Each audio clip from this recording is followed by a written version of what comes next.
भगवान प्रभू भोलेनाथ स्मशानेश्वा क्रीडा हे त्यांचं भाग्य आहे. सर्वांगाला चिताभस्म लेपन केलं. गात्रम भस्म सितं सितंच हसितं हस्ते कपालं सितं कंठे हार सित सितस्तु वृषभः कर्णे सिते कुंडले. भगवान भोलेनाथांचं काय वर्णन करावं. विषप्राशुनी जगदासया तिधली सुधा करुणा करा असं भगवंतांचं व्यापकत्व आहे. स्वतः विष प्राशन केलं आणि सगळ्या जगाला अमृताची संजीवनी सुद्धा दिली. म्हणून ते बाकीचे सगळे देव आणि ते महादेव. विष प्राशन केलं ना, जगावर येणारं संकट स्वतःकडे घेतलं. वास्तविक संहाराची देवता आहे. मग अशा देवतेच्या सानिध्यामध्ये आशुतोष हे त्यांचं नाव आहे. लगेच प्रसन्न होणारी देवता. म्हणून देवांनी, साधकांनी, ऋषीमुनींनी, एवढंच काय दैत्यांनी सुद्धा ज्याची उपासना करायला घेतली पहिल्यांदा. सगळ्यात पहिला देव कुठला प्रसन्न होतो असं राक्षस विचारायचे ब्रह्मदेवांना. आणि मग भगवान प्रभू भोलेनाथांचं नाव आलं की मग भोलेनाथांचीच तपश्चर्या, त्यांचीच उपासना करायची आणि लगेच प्रसन्न होणारी देवता आहे. श्रावणाच्या या पर्व काळावर या भगवंताच्या चरणकमळावरती आपलं हे 5वं पुष्प आपण समर्पित करूया. सगळे जागे आहेत असं गृहीत धरून मी कीर्तन करणार आहे. आपल्या सगळ्यांचे चेहरे इतके छान टवटवीत फ्रेश दिसत आहेत. हां, कारण तुम्ही आम्ही खेळीमेळी गदारोळी आनंदे हा नादच असा आहे, हे वेडच असं आहे आणि हा छंद असा आहे की जो जीवनाचं परमकल्याण आणि जीवन उत्थानाकडे नेणारं आहे. ज्या संतांच्यामुळे आम्ही आज या वाटेवर आलो, मार्ग दावूनी गेले आधी दयानिधी ते संत, त्यांनी दाखवलेल्या मार्गावर आम्ही चालतोय म्हणून आज आपण इथं आहोत. नाहीतर मग चला म्हणून सुद्धा न येणारी माणसं आहेत या मार्गामध्ये. बघू रिटायरमेंट झाल्यावर, आत्ता कुठे येता. हां, आता अगदीच उठलेलं बसवत नाही, बसलेलं उठवत नाही, अशा वेळी इकडे येऊ. कानांनी काही ऐकायला येत नाही, डोळ्यांनी काही दिसत नाही, काहीच जमत नाही, त्यावेळी इकडे यावं. किंबहुना समाजामध्ये अशीही एक मानसिकता आहे की ज्याला काहीच येत नाही त्यांनी कीर्तन करावं, ज्याला काहीच येत नाही त्यांनी भजन करावं, ज्याला काहीच जमत नाही त्याने आपला घ्यावा पखवाज हातात. असं नाहीये. येथे पाहिजे जातीचे येरा गबाळ्याचे काम नव्हे. आज महाराष्ट्राची परंपरा अनादी काळापासून चालत आलेली ही कीर्तन भक्ती, की जी कीर्तन भक्ती नवविधातली सर्वश्रेष्ठ अशी भक्ती आहे. या कीर्तनासाठी देव तर नाचतोच कीर्तनामध्ये, पण कीर्तनामधला परिणाम काय आहे. होय अंग हरिरूप. आपण सगळे इथं आलोय की नाही, कशा करता आलो. जेणे करोनी मूर्ती ठसावी अंतरी श्रीहरीची, ऐसी कीर्तन मर्यादा संतांच्या घरची.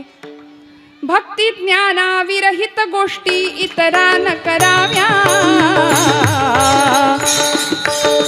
प्रेम भरे वैराग्याच्या युक्ती विवराव्या, प्रेम भरे वैराग्याच्या युक्ती विवराव्या, प्रेम भरे वैराग्याच्या युक्ती विवराव्या, प्रेम भरे वैराग्याच्या युक्ती विवराव्या.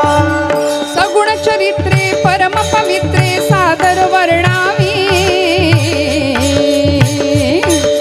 ऐसी कीर्तन मर्यादा हो संतांच्या घरची, ऐसी कीर्तन मर्यादा हो संतांच्या घरची, ऐसी कीर्तन मर्यादा हो संतांच्या घरची, ऐसी कीर्तन मर्यादा हो संतांच्या घरची.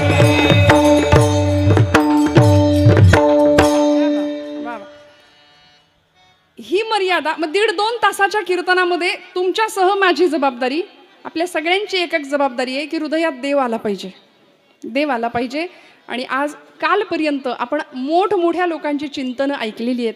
आपल्या सगळ्यांच्यापेक्षा वय, अनुभव आणि ज्ञान या सर्व बाबतीत मी लहान आहे, पण तरीसुद्धा अभंगाला थोडासा चिंतन स्पर्श करताना तुकोबरायांचा 4 चरणांचा अभंग आहे, जो संतपर प्रकरणातला आहे. संत महात्म्य सांगणार आहे आणि अतिशय सुंदर अशी उपमा संतांना तुकोबरायांनी दिली आहे. का संतांकडे जायचं, जीवनाचं उत्थान का करून घ्यायचं. ज्या हिंदवी स्वराज्य संस्थापक छत्रपती शिवप्रभूंनी स्वराज्याचा घाट घालताना सामर्थ्य आहे चळवळीचे जो जो करीर तयाचे, परंतु तेथे भगवंताचे अधिष्ठान पाहिजे असं म्हणून अधिष्ठान भगवान प्रभू भोलेनाथांचं तुळजाभवानीचं दिलं या स्वराज्य स्थापनेला. आणि संतांच्या जवळ जाऊन राजा होते पण तुकोबरायांच्या कीर्तनात बसत होते. संतांच्या जवळ जाऊन जीवनाचं उत्थान करून घेतलं अनेक महापुरुषांनी. कारण या महाराष्ट्र भूमीला, या देशाला फार मोठं वरदान आहे. ही नुसती भूमी नाही, ही देवभूमी आहे. इथं देवांनी अवतार घेतलेच आणि देवच संत रूपाने प्रत्येक जातीत प्रत्येक कुळात अवतीर्ण झाले. देवते संत निमित्त त्या प्रतिमा. मग संतांकडे गेल्यानंतर मिळवायचं काय? आपल्याला काय मिळवायचं याचा विचार आपण कधी केलाय का? जरा करूया बरं. काय मिळवायचंय आपल्याला? काय मिळवायचंय? इथं येऊन मला मिळवायचं काय? मी एक प्रश्न आपल्याला सुरुवातीला विचारते. आपण सुखासाठी धडपडतोय की समृद्धीसाठी धडपडतोय? दोन्ही शब्दामध्ये फरक आहे. तो सूक्ष्म फरक मी आपल्याला सांगणार आहे. पण आपली सगळी धडपड ही सुखासाठी आहे की समृद्धीसाठी आहे? बघा, परत विचार करा. मागची मंडळी, आपण धडपडतो सुखासाठी की समृद्धीसाठी? संत म्हणाले, सुखा लागी करीशी धडपड, परी तू पंढरीशी जाय एक वेळ. पण मला असं वाटतं आपण सुख जे प्राप्त करण्याकरता धडपडतोय ना, ते सुख इथं मिळत नाही. म्हणून संतांनी तो पत्ता दिला, पंढरीशी जाय एक वेळ.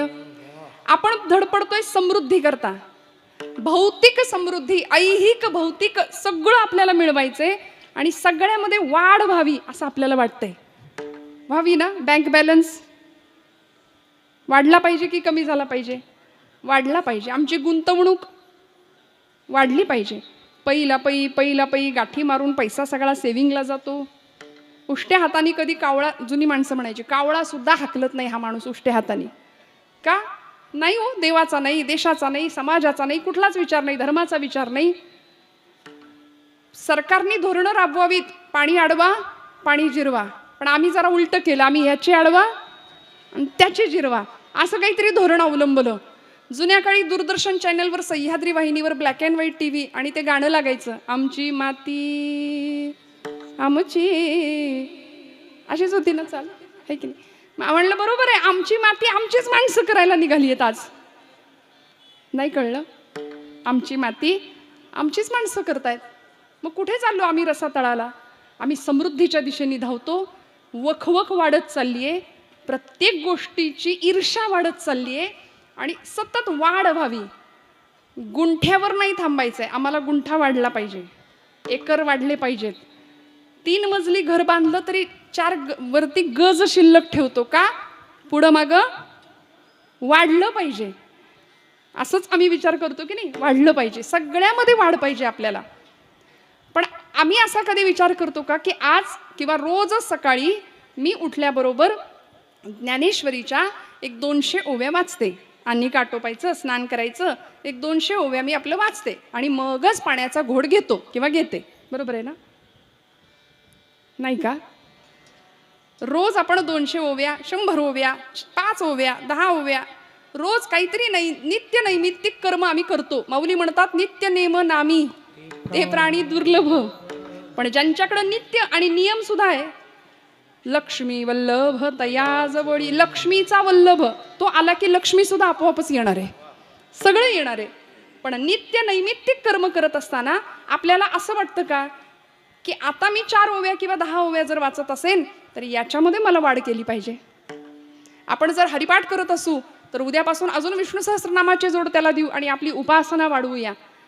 संतांनी आम्हाला, समर्थ रामदास स्वामींनी आम्हाला सामर्थ्याची उपासना आणि उपासनेचं सामर्थ्य शिकवलं.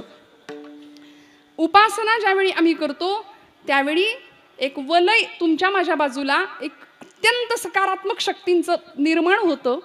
जीवनातल्या सगळ्या प्रश्नांना तोंड देण्याची एक धाडसी वृत्ती आमच्या मनामध्ये निर्माण होते. मग आजचा तरुण जो पूर्णपणे भरकटलेला आहे, पूर्णपणे संभ्रांत आहे, नाही कळत नेमकं करायचं काय, मग नको त्या वाटेला जातो आणि जीवनाचं पूर्ण अधःपतन करून घेण्याच्या मार्गावर जर मनुष्य प्राणी आहे. तर संतांनी तर प्रश्न विचारलेच, पण आमच्या बहिणाबाई खानदेशातल्या माझ्या अत्यंत आवडीच्या कवयित्री आहेत बहिणाबाई चौधरी, त्यांनी प्रश्न विचारला समाज मानसाला, अरे माणसा माणसा कधी होशील माणूस, लोभापायी माणसाचार झाला रे कानूस. माणसा माणसा तुझी नियत बेकार, अरे तुझ्या परीस बरं गोठ्यातलं जनावर. हे बहिणाबाईंनी म्हणावं. अशिक्षित कवयित्री आहेत पण तरी सुद्धा मनुष्य जीवनाला, माणूस प्राण्याला अत्यंत चपकल असा प्रश्न विचारला आणि कुठेतरी आत डोकवायला सांगितलं, आता सांगा आमची सगळी धडपड अर्थार्जनाकरता असावी की अर्थपूर्ण जगण्याकरता असावी? अर्थपूर्ण जगण्याकडे आमचा कल नाहीये, मग संतांनी आम्हाला अर्थार्जन करू नका असं सांगितलं का? नाही सांगितलं. फाटका तुटका प्रपंच संतांना मान्यच नव्हता. म्हणून तर तुकोबराई म्हणालेल्या जोडोन या धन उत्तम व्यवहारे. पण म्हणाले आम्ही पहिलंच वाक्य सिरियसली घेतो, त्याच्या पुढचं आम्हाला घेणं देणंच नाही. फक्त जोडोन या धन उत्तम व्यवहारे, त्याच्या पुढे काय उदास विचारे वेचकरी महाराज म्हणाले तिकडे आम्ही बघत नाही फारसं. मग जीवनाच्या खऱ्या सगळ्या प्रश्नांची उत्तरं मिळायची असतील आणि आम्हाला एक अत्यंत सुखी समाधानी स्वास्थ्यपूर्ण जीवन जर प्राप्त व्हायचं असेल, बघा लौकिकात आपण आलो, व्यवहारात आपण आलो, प्रत्येकाला भोग भोगायचे, प्रत्येकाला दुःख आहे, प्रत्येकाला संघर्ष आहे, संघर्षाशिवाय जीवनच नाही. सगळं अनुभवत असताना आम्ही आमच्या जीवनामध्ये न्यूट्रल, बॅलन्स्ड, समतोल राहू शकू का? सुखी संतोषान यावे, माऊलींची ओवी आहे, दुःखी विषादान भजावे आणि लाभा लाभ न धरावे मना माझी. खूप सुख आलं आम्ही हुरळून जातो आणि खूप दुःख आलं की आम्ही तेवढेच खचून जातो. म्हणून जुनी लोक म्हणायची भिंतीवर एक वाक्य लिहून ठेवावं, हेही दिवस जातील. म्हणले सुखामध्ये हे वाक्य आम्हाला जाणीव देईल, खबरदार फार उड्या मारू नका, हेही दिवस जातील. आणि दुःख आलं की तेच वाक्य आम्हाला आधार देईल, काळजी करू नका, हेही दिवस जातील. मग ही जीवनाकडे बघण्याची एक समतोल दृष्टी, समदृष्टी ज्यांनी आम्हाला दिली, ज्यांची उपासना संतांनी केली, असा भगवंत सुद्धा उभा कसा आहे हो? कसा उभा आहे? तोची एक दाता दानशूर विटेवरी ज्याची समान समपाऊल ठेवून उभा आहे. जगाकडे समदृष्टीने पाहतोय, आम्हाला सुद्धा समतेची शिकवण देतोय आणि समदृष्टीने आम्हाला प्रत्येक गोष्टीला समचरण दृष्टी विटेवरी साजिरी. समचरण दृष्टी विटेवरी साजिरी. समचरण दृष्टी विटेवरी साजिरी. समचरण दृष्टी विटेवरी साजिरी. तेथे माझे हरी वृत्ती रवो,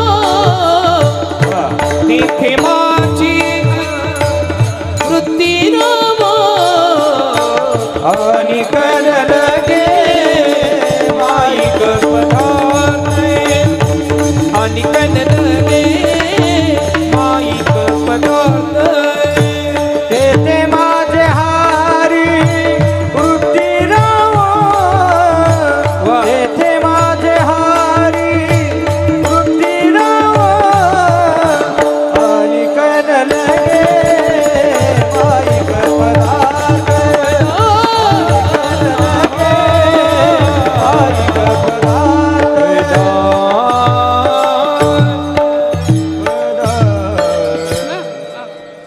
भगवंत समदृष्टी ठेवून विटेवर समचरण ठेवून उभा आहे. मग आम्हाला सुद्धा जीवनाकडे समत्वानी पाहता यावं आणि हा समतेचा ममतेचा दृष्टिकोन आम्हाला संतांनी दिलाय. म्हणून संतपर प्रकरण संतांनी लिहिली, संतांचं महात्म्य सांगितलं आणि आम्ही ज्या सुखाच्या शोधात आहोत ते सुख आम्हाला प्रपंचात मिळणार नाही. म्हणून सुखाचा खरा पत्ता संतांनीच आम्हाला दिला आणि जीवन सुंदर परिपूर्ण करण्याचा एक मार्ग आम्हाला सांगितला. तुकोबरायांना विचारलं, महाराज आयुष्यामध्ये तुम्ही एक काळ प्रपंच सुख अनुभवलं, प्रचंड श्रीमंती होती, घरामध्ये रांग असायची लोकांची, तुका शेठ म्हणायचे लोक, प्रचंड श्रीमंती, बोल्होबा आणि आई कनकाईचे हे सुपुत्र, महाराष्ट्राच्या भक्ती ज्ञान आणि वैराग्याचं युती पर्व ज्यांनी गाथेच्या रूपाने मांडलं असे जगद्गुरु संतश्रेष्ठ श्री तुकोबाराय, कैवल्य साम्राज्य चक्रवर्ती ज्ञानोबाराय, हे सगळे संत यांना विचारावं, महाराजांच्या घरी प्रचंड श्रीमंती पण बघता बघता दारिद्र्य आलं ना. आम्ही सदैव सुडके जवळी येता चोरही धाके. चोर सुद्धा 10 वेळा विचार करेल म्हणले आमच्या घरात येताना, कारण इतकं दारिद्र्य ओसंडून व्हायला लागलं. 12 वर्षाचा दुर्गादेवीचा दुष्काळ पडला आणि त्या दुष्काळाचं सावट आमच्या घरावर पडलं. प्रचंड अन्नान्न दशा झाली सगळ्या महाराष्ट्राची. त्यामध्ये महाराज म्हणतात, बरे झाले देवा निघाले दिवाळे, बरी या दुर्दशा, बरी या दुष्काळे पीडा केली. बरे झाले देवा बाईल कर्कशा, बरी ही दुर्दशा जनामध्ये.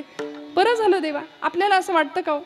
जरा काही बिनसलं की आम्ही देवावर खापर फटतो, पण देवाला असं नाही म्हणत की देवा बरं झालं, बरं झालं. जो संसार तापे तापला तोची परमार्थी भला, हा न्याय आहे. संसाराचे चटके सहन करायला मिळाले की तो इकडे येतो, असा तसा नाही येत. सगळंच छान असताना मनुष्य इकडे येऊ इच्छित नाही. जरा कुठे बिघडलं की आमची पावलं धर्माकडे, देवाकडे, उपासनेकडे, भक्तीकडे वळतात. म्हणून मी नेहमी असं म्हणते, आम्ही भक्तीच्या प्रांतात फार लबाड माणसं आहे, फार लबाडी करतो आम्ही. संतांनी सांगितलं हेची दान देगा देवा. आम्ही थोडंसं काहीतरी करून म्हणू हेची दान देगा देवा, लाखभर रुपये पगार व्हावा. सध्या पॅकेजची भाषा आहे नाही का. मी कुठल्या क्षेत्राला नावं नाही ठेवत आहे, पण आम्ही ऐहिकातलं मागणं मागतो. पण संतांचं जीवन अत्यंत सुंदर अशा उदात्त तत्वज्ञानाने भरलेलं आहे, भारलेलं आहे. म्हणून आम्ही ज्या सुखासाठी धडपड करतो ते सुख संतांना मान्य नव्हतं, कारण ते सुख भासमान आहे, भ्रमयुक्त आहे आणि खोटं आहे हे त्यांना कळलं होतं. म्हणून महाराजांना विचारलं, महाराज तुम्ही सांगा ना, तुमचं सुख कुठं आहे, कशाने जीवन परिपूर्ण होईल. तुका म्हणे माझे हेची सर्व सुख, तुका म्हणे माझे हेची सर्व सुख, तुका म्हणे माझे हेची सर्व सुख, तुका म्हणे माझे हेची सर्व सुख, तुका म्हणे माझे हेची सर्व सुख, तुका म्हणे माझे हेची सर्व सुख, तुका म्हणे माझे हेची सर्व सुख, तुका म्हणे माझे हेची सर्व सुख. पाहिन श्रीमुख आवडीने, पाहिन श्रीमुख आवडीने, तुळशीहार गळा कासे पीतांबर, तुळशीहार गळा कासे पीतांबर. तुळशी हार गळा वाचे पीतांबर, तुळशी हार गळा वाचे पीतांबर, पीतांबर. सुखाचा पत्ता दिला तुकोबरायांनी. तुका म्हणे माझे हेची सर्व सुख, पाहिन श्रीमुख आवडीने. माझं सुख भगवंताला पाहण्यामध्ये आहे आणि मग अशाच पद्धतीने माझं जीवन खऱ्या अर्थी परिपूर्णतेला पोहोचणार आहे. मी योग्य त्या सुखाचा मागोवा घेणार आहे. मग आता तुमच्या माझ्या जीवनाकडे थोडंसं आपण आपल्याकडे बघितलं, आपल्याला देव कधी शोधायचा हो, देव कधी मिळायचा हो, आपण आपल्यालाच शोधण्यात कमी पडतोय. म्हणून आमचं जीवन परिपूर्ण होण्याकरता जन्माला आलेला जीव अपूर्ण आहे. तत्वज्ञानी संत हे परिपूर्ण आहेत. हं, परिपूर्ण असलेलं ब्रह्म संतांनी आपलंसं केलं, म्हणून अपूर्ण जीव परिपूर्ण झाला आणि अतिशय सुंदर अशा मार्गपथावरती उत्थानाच्या दिशेने प्रवास सुरू झाला. तसं आमचंही जीवन पूर्णत्वाला व्हावं, यावं, याकरता कुणाच्या सहवासात गेलं पाहिजे आणि आमचं जीवन नेमकं कशा पद्धतीने साकारलं गेलं पाहिजे याचा खुलासा तुकोबरायांनी करून दिला आणि त्याकरता अत्यंत सुंदर अशी पवित्र उपमा वापरली अभंगाच्या प्रथम चरणात. अमृताची फळे अमृताची वेली, अमृताची फळे अमृताची वेली, अमृताची फळे अमृताची वेली, अमृताची फळे अमृताची वेली, अमृताची फळे अमृताची वेली, अमृताची फळे अमृताची वेली, अमृताची फळे अमृताची वेली, अमृताची फळे अमृताची वेली. आतेची पुढे चाली बीजाची,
अमृताची फळे अमृताची वेली. आता माझाही वाढवायला लागेल मग आवाज. खूप लाऊड झाले. थोडं बॅलन्स्ड करता आलं तर बघा करा. विठ्ठल विठ्ठल विठ्ठल विठ्ठल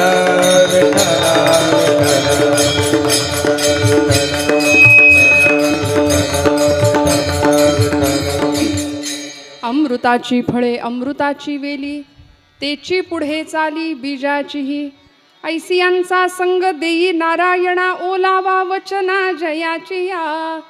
अतिशय सुंदर अशी उपमा तुकोबराय देतात संतांना, परिपूर्ण जीवनाला. बरं का, अमृताची फळे अमृताची वेली, तेची पुढे चाली बीजाचीही.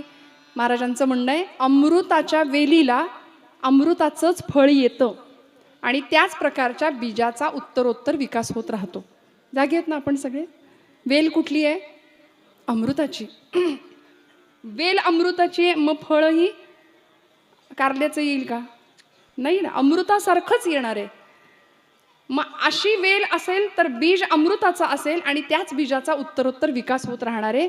संतांचं जीवन किंबहुना त्यांच्या सगळ्या पिढ्या या अमृतमयी होत्या. तुकोबरायांची पिढी काही साधी सुधी नाही हो. 8 पिढ्यांची परंपरा महाराजांची विठ्ठल भक्तीची. विश्वंभर बाबा आणि अमाई माता, विश्वंभर बुवा, त्यांच्यापासून सुरू झालेली महाराजांची ही परंपरा 8 पिढ्यांची. आणि मग बोल्होबा आणि आई कनकाईच्या पोटी तुकोबराय जन्माला येतात, ज्या पिढ्यांमध्ये अखंड विठ्ठल वारी आहे, अखंड विठ्ठलाची भक्ती आहे, नामस्मरण आहे. ज्ञानोबा तुकोबांच्या मागे अनेक पिढ्यांची परंपरा आहे. म्हणून नामदेव महाराज सुद्धा म्हणतात, आकल्प आयुष्य व्हावे तया कुळा. ही कुळच्या कुळ भगवत भक्तीमध्ये समर्पित झाली. जगाला अतिशय सुंदर असा कित्ता दिला आदर्शाचा. त्यामुळे महाराजांना विचारलं, महाराज तुमचं काय हो? महाराज म्हणतात, माझ्या वडिलांची मीरा शिगा देवा, तुझी चरण सेवा पांडुरंगा. आमच्या वाडवडिलांची कृपा आहे. आमच्या घरामध्ये असंच बीज उत्तरोत्तर विकसित होत गेलं की जिथे सुसंस्कार आणि अतिशय सुंदर अशा सद्भावनेचं आदर्शांचं शिक्षण आम्हाला मिळालं. त्यामुळे आमच्या वाडवडिलांनी आमच्यासाठी प्रॉपर्टी म्हणून काय ठेवलं असेल तर विठ्ठलाचं नाम, इस्टेट म्हणून काय ठेवलं असेल तर विठ्ठलाचं नाम आहे. आज तुमचं आमचं वेगळं आहे. आम्ही आमच्या पोरांना आम्हाला जे मिळालं नाही ते सगळं मिळावं म्हणून मागायच्या आधी आम्ही त्यांना देतो. आणि ते पोरगं थोडंसं जरा चटकपटक बोलायला लागलं, थोडासा मोठा झाला की आपल्याच बापाला आपल्याच आईला विचारतो, तुम्ही आमच्यासाठी काय केलं? खरं सांगा. तुकोबरायांना विचारावं, महाराज ठामपणे सांगतात, माझ्या वडिलांची मीरा शिगा देवा. याला म्हणायचं अमृताचं फळ, याला म्हणायचं अमृतमयी जीवन.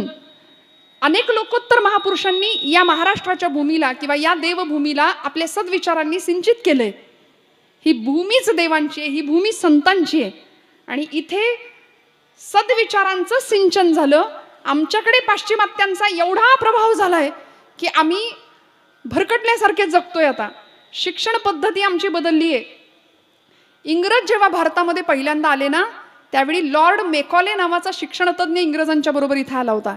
तो भारतामध्ये फिरला आणि त्यांनी त्याच्या भाषणात असं सांगितलं की मला भारतीयांच्यामध्ये एकही गरीब किंवा भिकारी माणूस दिसलाच नाही म्हणाले रस्त्यावर. गुलामी यांच्या रक्तात नाहीये म्हणाले. आणि इथं आपल्याला सत्ता करायची, इथं आपल्याला राज्य स्थापन करायचंय, तर पहिली गोष्ट काय करावी लागेल म्हणाले, भारतातली शिक्षण व्यवस्था आपल्याला बदलायला पाहिजे. म्हणून शिक्षणाचा हेतू नाही धर्मसंस्कृतीचा, धर्मसंस्कृती बुडवावी हेतू इंग्रजांचा. आले बरं, इंग्रजच आले का हो? सगळे आले होते. शक आले, हून आले, पोर्तुगीज आले, डच आले, अनेक मंडळी आली. मुघली आक्रमण झाली, सुलतानी आक्रमण झाली. आमचा राष्ट्राभिमान स्वतःच्या टाचेखाली तुडवायचा या लोकांनी प्रयत्न केला. असंख्य प्रकारचा छळ भारतवासियांचा केला आणि आम्हाला गुलाम बनवून ठेवलं. हजारो वर्षांची परंपरा. मग या गुलामीच्या अंधकारातनं आमचं उच्चाटन व्हावं, आम्ही बाजूला पडावं, स्वत्वाची जाणीव व्हावी, हे कायम आमच्या संतांना वाटलं हो. 12व्या शतकामध्ये माझ्या ज्ञानोबा माऊलींनी इथं भक्तिविद्येचा, ब्रह्मविद्येचा सुकाळ केलाय ज्ञानेश्वरीच्या रूपाने. तुकोबरायांची गाथा या मातीत फुलली आहे. नामदेव महाराज याच मातीमध्ये पांडुरंगाला सांगतात, तीर्थ विठ्ठल, क्षेत्र विठ्ठल, देव विठ्ठल, देवपूजा विठ्ठल, सर्वभूती असलेलं परमात्म तत्व, वासुदेवम सर्वमिती, हे तो समस्त हि श्री वासुदेवो, ऐसा प्रतिती रसाचा वोतला भावो, आणि भक्ता माझी रावो ज्ञानिया तोची. ज्ञानी भक्ताचं लक्षण सांगताना माऊली म्हणतात, सगळ्या जगामध्ये ज्याला जो जो वासुदेवालाच पाहतो, जो भगवंतालाच पाहतो, आपण पाहतो का? आमचं जीवन अमृतासारखं कसं घडेल सांगा ना. संतांनी व्यापक दृष्टीने जगाकडे पाहिलं, माझ्यात विठ्ठल आहे तसा तुझ्यातही विठ्ठलच आहे. आपण हे समजत नाही म्हणून आपण म्हणतो तुला बघून घेतो. 25 वर्षापूर्वीचं दुखणं आम्ही 25 वर्ष असं डोक्यात कचऱ्यासारखं साठवतो. एखाद्याबद्दल प्रचंड राग, प्रचंड द्वेष, प्रचंड ईर्ष्या, आणि या सगळ्यांचं बनून आमचं डोकं, ते डोकं आहे तिथं बुद्धी आहे, आम्ही त्याला डस्टबिन बनवून टाकलं. कचरा पेटी जणू काही आहे की काय. मग या सगळ्याचा निचरा व्हावा, शुद्धता आणि पावित्र्याने जीवन भरलं जावं, भारलं जावं. मनोहि द्विविधम प्रोक्तम, शुद्धम च अशुद्धमेव च, अशुद्धम काम संकल्प, शुद्धम काम विवर्जितम. शुद्ध मनाचा उत्थान व्हावं किंवा शुद्ध मनाचा उगम व्हावा, आणि ते शुद्ध सात्विक मन भगवंताच्या चरणावर जावं, ही संतांची अपेक्षा आहे तुमची माझ्याकडून. आमचं जीवन सुद्धा अमृतासारखं घडावं, आमच्या जीवनाला सुद्धा परिपूर्ण अवस्था प्राप्त व्हावी, आम्ही देवस्वरूप व्हावं, म्हणून संतांनी, तुकोबरायांनी संतांचं जीवन आमच्या समोर ठेवलंय. आणि जीवन समोर ठेवत असताना बघा, आपण एखादा माणूस कसा आहे हे सांगत असताना त्याला एखादी उपमा देतो. उपमा म्हणजे माहिती आहे ना, उपमा खायचा नाही. मराठी भाषेतला व्याकरणशास्त्रातला एक अलंकार आहे उपमा. का उपमा द्यायची? एखादा माणूस कसा आहे हे सांगताना आपण एखाद्या वस्तूची, एखाद्या गोष्टीची उपमा त्याला देतो. संत कसे आहेत हे सांगताना तुकोबरायांनी उपमा वापरली पहिल्या चरणामध्ये, अमृत. संत अमृतासारखे आहेत. म्हणाले चंद्राची उपमा देता आली असती, पण नाही दिली, चंद्राला डाग आहे म्हणाले. सूर्याची उपमा देता आली असती, पण सूर्य ताप देतो. कल्पतरूची उपमा देता आली असती, कल्पवृक्षाची उपमा देता आली असती, पण इच्छित मनोकामना इच्छा केली तर कल्पवृक्ष पूर्ण करतो. पण संत काय करतात माहितीये का? पाप ताप दैन्य जाई उठा उठी, पाप ताप दैन्य जाई उठा उठी, पाप ताप दैन्य जाई उठा उठी, पाप ताप दैन्य जाई उठा, जाहलिया भेटी, जाहलिया भेटी हरिदासाची, जाहलिया भेटी हरिदासाची. पाप, ताप आणि दैन्य या तीनही गोष्टी फक्त संत दर्शनाने निघून जातात. म्हणून संतांना अमृत अशी उपमा दिली, जे सर्वोच्च, सुप्रीम क्वालिटी ज्याला म्हणायचं, सर्वोच्च, सगळ्यात सुंदर काय असतं, ज्याच्यासाठी याच भोलेनाथांनी, अतिशय सुंदर असा याच भोलेनाथांच्या साक्षीने प्रसंग घडला. समुद्र मंथन झालं देवदैत्यांचं, मंदराचल पर्वताचं रवी केला, वासुकी सर्पाची दोरी केली, आणि भगवंतांना आणि देवांचं आणि दैत्यांचं समुद्र मंथन झालं.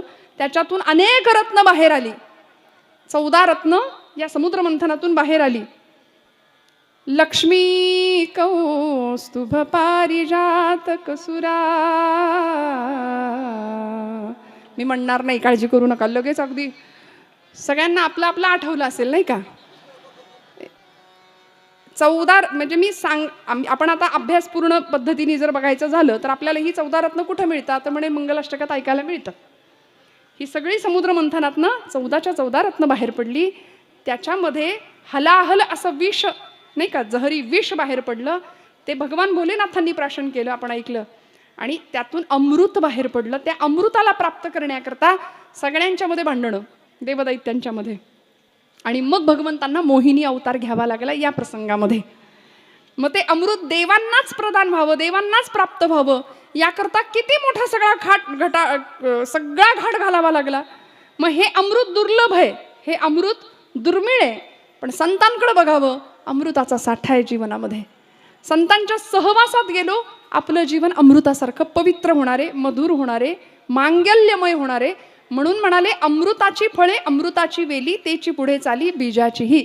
अमृतासारखं जीवन जेव्हा असतं त्यावेळी निर्माण होणाऱ्या पुढच्या पिढ्या सुद्धा अमृत प्रदानच, अमृतमयच असतात. या देशामध्ये असा एक संन्यासी होऊन गेला, योद्धा संन्यासी असं त्यांना म्हटलं जातं. योद्धा कधी संन्यासी नसतो आणि संन्यासी कधी योद्धा नसतो, पण असं एकच अलौकिक विभूतिमत्व होतं की जे योद्धाही ठरले आणि जे संन्यासीही ठरले.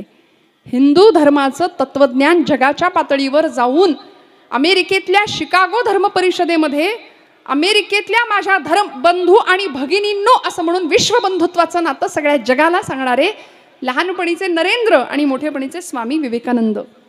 काय असते अमृताची वेल, काय असतं अमृताचं फळ? घराघरातल्या एखाद्या मातेनी कित्ता घ्यावा या आदर्श मातांचा. भुवनेश्वरी माता असं आईचं नाव होतं. 5 वर्षाचे होते नरेंद्र आणि 5व्या वर्षी नरेंद्राच्या वाढदिवसाचा दिवस होता. आता आपल्याकडेही वाढदिवस करतात, नाही असं नाही, आमचं जीवन अमृतासारखं आहे हो, त्याच्याही पेक्षा छान आहे. आम्ही वाढदिवस करतो. परवा एका ठिकाणी वाढदिवस करताना पाहिला छत्रपती शिवाजी महाराजांचा पुतळा, त्याच्यासमोर एक 15-20 गाड्या, बाईक, 2 व्हीलर आणि मोठा केक आणला होता. तलवार आणली होती केक कापायला, नाही का? छत्रपतींनी ही तलवार हातात घेतली, भवानीचं अधिष्ठान त्या तलवारीला दिलं. शत्रूची मुंडकी उडवण्याकरता जी तलवार वापरली, गुलामीचा अंधकार दूर करण्याकरता जी तलवार वापरली, त्यांनी आमची पिढी आता केक कापायला लागली. मग आम्ही खरंच आमचं अधपतन आहे की खरंच ऊर्ध्वगामिनी वाटचाल आहे याचा विचार करायला लागेल. आम्ही छत्रपतींच्या महाराष्ट्रात राहतो, आम्हीही वाढदिवस करतो, पण आमच्याकडचे वाढदिवस कसे असतात मी सांगत नाही, जाऊ दे, आता सगळ्यांना सगळं माहिती आहे. पण या नरेंद्राच्या वाढदिवसा दिवशी भुवनेश्वरी मातेनी ओवाळायला घेतलं, औक्षण करायला घेतलं, घरी गोडधोड बनवलं, मस्तपैकी सगळे मित्रमंडळी जमले आणि त्या मित्रमंडळींनी आपापसात चर्चा केली. ए मोठेपणी तू कोण होणार रे? दुसऱ्यांनी विचारलं, ए तू कोण होणार रे? म्हणलं माझे वडील डॉक्टर आहेत, मी डॉक्टर होणार. माझे वडील इंजिनियर आहेत, मी इंजिनियर होणार. माझे वडील शिक्षक आहेत, मी शिक्षक होणार. असं सगळी चर्चा चालू असताना या पठ्ठ्यावर पाळी आली आणि याला विचारलं, तू मोठेपणी कोण होणार रे? तू मोठेपणी कोण होणार? त्यावेळी या पठ्ठ्याने नेमकं असं उत्तर दिलं, मी मोठेपणी घोडा चालवणारा टांगेवाला होणार आहे.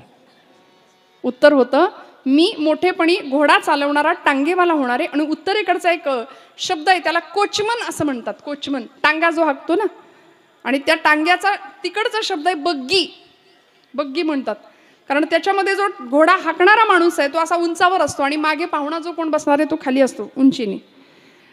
या 5 वर्षाच्या नरेंद्रांनी आपल्या वडिलांना पाहिलं होतं कोर्टात जाताना सुटाबुटात जातात. तो इंग्रजांचा पोशाख असल्यामुळे तो आवडत नव्हता, पण ज्या घोड्याच्या गाडीत बसून जात होता तो गाडीवाला जो होता ना, त्याचा पोशाख लालबुंद, त्याचा सुरवार, त्याचा झब्बा सुरवार, त्याचा लालबुंद फेटा, लांब मिशा त्याच्या, आणि त्याला बघून नरेंद्राला वाटायचं मला कोच बनवायचंय. वडिलांना सांगितलं मी मोठा झाल्यावर घोडा चालवणारा टांगेवाला होणार आहे. आता इथे आपल्यातला एखादा वडील बाप असता तर त्यांनी काय केलं असतं? कानपटात खाल्ली असती त्या पोरांनी. म्हणाले असते तुझा बाप वकील आहे आणि तू टांगेवाला होणार, काहीच वाटत नाही तुला.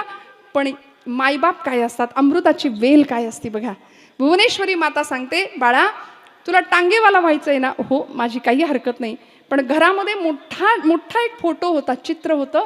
कुरुक्षेत्रावर भगवान गोपालकृष्ण अर्जुनाच्या रथाचं सारथ्य करणारे, आणि ते चित्र नरेंद्राला 5व्या वर्षी दाखवलं. आणि भुवनेश्वरी माता म्हणतात, बाळा मोठेपणी मी, बाबा मोठेपणी मी, ऐटीत बसूनीच बग्गी हाकणार, हरकत नाही बाळा अर्जुन रथीचा तू कृष्ण होणार. तू काय कर, तुला टांगेवाला व्हायचंय ना? हो, पण तुझ्या घोड्याच्या गाडीमध्ये फक्त अर्जुनाला बसव, अर्जुनाचं सारथ्य करणारा गोपाळ कृष्ण हो माझ्या राजा. इतकं सुंदर जीवन तत्वज्ञान आणि सोपं एक माता आपल्या लेकराला देऊ शकते आणि अमृतासारखं जीवन घडवू शकते. विठ्ठलपंत आणि आई रुक्मिणीच्या पोटी ही 4 लेकरं जन्माला आली ना, ही अमृताची वेल होती, म्हणून अमृताची फळं या घरात जन्माला आली. अमृतासारखं जीवन झालं, अमृताची संजीवनी या महाराष्ट्रामध्ये उतू गेली.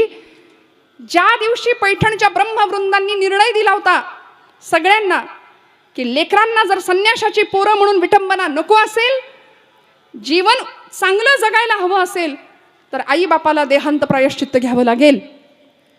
विठ्ठलपंत आणि आई रुक्मिणी ब्रह्मवृंदांच्या समोर हात जोडतात आणि सांगतात, भूदेव आपला निर्णय आम्हाला मान्य आहे. देहांत प्रायश्चित्ताची तयारी केली. आपल्या 4ही लेकरांचा निरोप घेतला. झोपलेल्या अवस्थेमध्ये मातेचं मन पुढं जात नव्हतं, पाऊल पुढं जात नव्हतं. एकीकडे पतिधर्म होता आणि एकीकडे वात्सल्य ओसंडून वाहत होतं. आपल्या लेकरांकडे यावं. निवृत्तीनाथांच्या डोक्यावरनं हात फिरवला. निवृत्तीनाथ उठून उभे राहिले, जागे झाले. म्हणले, निवृत्ती तू मोठा आहेस, आम्हाला जावं लागेल. तुझ्या 3ही भावंडांना तू सांभाळ. अमृताचं बीज कसं असतं, अमृताची फळं कशी असतात. तू मोठा आहेस ना, तुला या तुझ्या 3 भावंडांना सांभाळावं लागेल. म्हणून निवृत्तीनाथांना शांत केलं, समजावलं. ही 3ही लेकरं झोपलेली आहेत, सोपान काका, आमचे मुक्ताई, ब्रह्मचितकला आणि ज्ञानदादा. तिघांच्याही डोक्यावरनं हात फिरवला, पांघरुणं सरळ केली आणि जड अंतःकरणाने आईसाहेब निघून गेल्या. निबिड अंधकारामध्ये, रात्रीच्या त्या अंधकारामध्ये कुत्र्यांचं किंचाळणं फक्त कानावर येत होतं आणि इंद्रायणी संथ वाहत होती. या दोघांनीही एका पाठोपाठ एक इंद्रायणीच्या डोहामध्ये उड्या टाकाव्यात. पाण्यावर वलय वलय उठली आणि काही काळ इंद्रायणी गहिवरली, शांत झाली. संपलं जीवन, संपलं जीवन. भगवंताच्या, देवाच्या, देशाच्या चरणावर समर्पित करून टाकलं. आणि ही 4ही लेकरं पाठीशी होती, का तर समाजामध्ये मानाने जगता येईल म्हणून. पण थांबला का छळ? छळ थांबला नाही. समाजाने नको नको करून एवढा त्रास दिला, एवढा त्रास दिला. पण तरी सुद्धा जे खळांची व्यंकटी सांडू तया सत्कर्मी रती वाढू, इतकं उदात्त मागणं मागणारी संत हृदय या भूमीमध्ये जन्माला आली आहेत. ज्यावेळी आई निघून गेली, बाबा निघून गेले कळालं, निवृत्तीनाथ अंगणामध्ये बसलेत आणि छोटीशी मुक्ताई डोळे चोळत चोळत बाहेर येते आणि दादाला सांगते, दादा दादा माझी आई कुठे रे? निवृत्ती दादा म्हणतात, मुक्ते मुक्ते आई देवाघरी गेली ग, आई देवाघरी गेली. दादा ती तर रोजच जाते, आत्ता येईल म्हणाली एवढ्यात. सिद्धेश्वराला गेली असेल, अश्वत्थ वृक्षाला प्रदक्षिणा मारून एवढ्यात येईल. नाही मुक्ते, आई कधीच नाही येण्याकरता गेली आहे, आई कधीच नाही येण्याकरता गेली आहे. दादा आई कधीच नाही येणार, मग तुला आई कुठली रे? आणि रात्रभर साठवून ठेवलेला हंबरडा निवृत्तीनाथ फोडतात आणि डसडसा रडून मुक्ताईला कवटाळून घेतात आणि म्हणतात, मुक्ते आजपासून तू माझी आई, तू माझी आई. म्हणून मुक्ता नाही मुक्ताई, मुक्ताई झालं. मुक्ताबाई नमो त्रिभुवन पावनी, आद्यत्रय जननी देवांचीही. नमो ज्ञानेश्वरा, नमो ज्ञानेश्वरा, निवृत्ती उदारा सोपान देवा.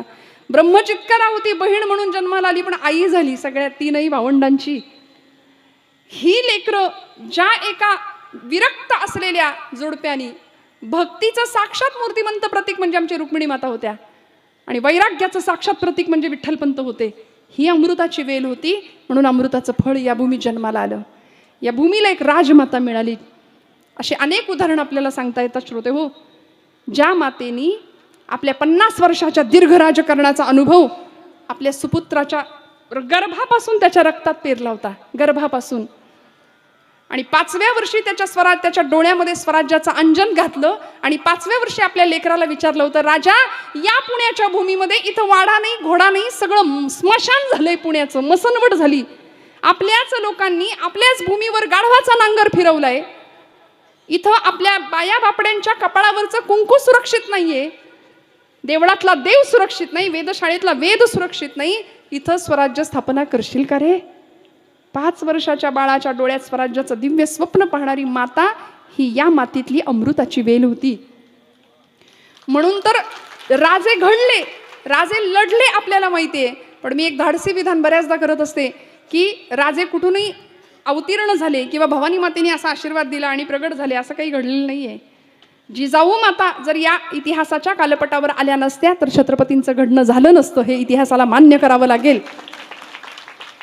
म्हणून अमृताची वेल जशी असेल तसं अमृताचं फळ असेल. म्हणून मोठ्या माणसांवर खूप मोठी जबाबदारी आहे. संतांना अमृताची उपमा तुकोबरायांना का द्यावीशी वाटली? आमचं जीवन त्या पद्धतीने झालं पाहिजे, आमचं जीवन त्या दिशेने गेलं पाहिजे. मोठ्या माणसांवर का जबाबदारी आहे? ज्ञानोबराय सांगतात, येथ वडील जे जे करीती तया नाम धर्म ठेवीती. वडीलच जर रोज पानपट्टीवर जात असतील, तुम्ही जागे आहेत ना सगळे? अवघड आहे का काही? नाही ना. तर मुलगा दुसरं काहीच करणार नाही, काहीच नाही करणार. मोठ्या माणसांवर प्रचंड मोठी जबाबदारी आहे. आणि आज आमच्या घराघरामध्ये धर्माचं शिक्षण दिलं जावं, संत वाङ्मय सांगितलं जावं. लेकरांच्या कानी कपाळी ओरडून ज्ञानोबांचं तुकोबांचं चरित्र जेव्हा या महाराष्ट्रातलं लेकरू शिकेल ना, तेव्हा त्याच्या जीवनातल्या सगळ्या प्रश्नांना सामोरं जाण्याची ताकद त्याच्या मनामध्ये निर्माण झाल्याशिवाय राहणार नाही. इतकं सुंदर आणि सोपं जीवन तत्वज्ञान या मातीमध्ये पेरले. पण आम्हाला आमची श्रीमंती आमच्या लक्षात नाही घेते आम्ही. आता येणारच आहे गणपती उत्सव. मी नेहमी असं म्हणते, ज्या दिवशी महाराष्ट्रामध्ये पडद्याच्या मागे पत्त्यांचे डाव रंगणं बंद होतील त्या दिवशी या महाराष्ट्रातला गणेशोत्सव खऱ्या अर्थी लोकमान्यांना हवा तसा घडेल बरं का. मी सगळ्यांना नाही धरत आहे याच्यामध्ये, बरं अपवादात्मक आहे. अनेक तरुण मंडळ आहेत की जी उत्तम आदर्श कामं करतायत, उत्तम समाज उपयोगी आणि समाज प्रबोधनपर कार्यक्रमांचं आयोजन सुद्धा करतात. पण एकीकडे दुसरीकडे पाहिलं तर संस्कृतीच्या नावाखाली किती अधपतन चालतंय याचंही दर्शन आपण घेतो. मग आम्ही अमृतासारखं जीवन आमचं कसं घडवणार? मग त्याकरता असं अमृतमय आणि असं उदात्त जीवन घडवण्याकरता आम्हाला कुणाच्या सहवासात गेलं पाहिजे त्याचं उत्तर देतात तुकोबराय अभंगाच्या दुसऱ्या चरणात. ऐसियाचा संग श्री नारायणा, ऐसिया